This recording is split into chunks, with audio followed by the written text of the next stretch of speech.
কি নাম আপনার বাচ্চা? মান্তাসা। মান্তাসা। কি সমস্যা ছিল? মাথাটা বড় হতেছিল আর চোখ যে মনিটা নিচের দিকে আসছিল, সাদা অংশটা দেখা যাচ্ছে। সাদা অংশটা দেখা যাচ্ছিল। হ্যাঁ, আর কান্নাকাটি করতে বেশি, অতিরিক্ত অস্থির ছিল, কান্নাকাটি করতে। এখন অপারেশন কতদিন হলো? 4 মাসের মতো।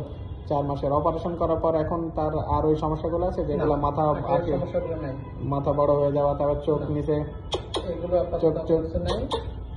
আপাতত মানে আলহামদুলিল্লাহ খুব ভালো আছে। আলহামদুলিল্লাহ। চোখ তো আর নিচে নামে না। হ্যাঁ, আর কান্নাকাটি করে না ওরকম আগের মতো? কান্নাকাটি করে না, এখন স্বাভাবিক মোটামুটি। খেলাধুলা করে? খেলাধুলা করে।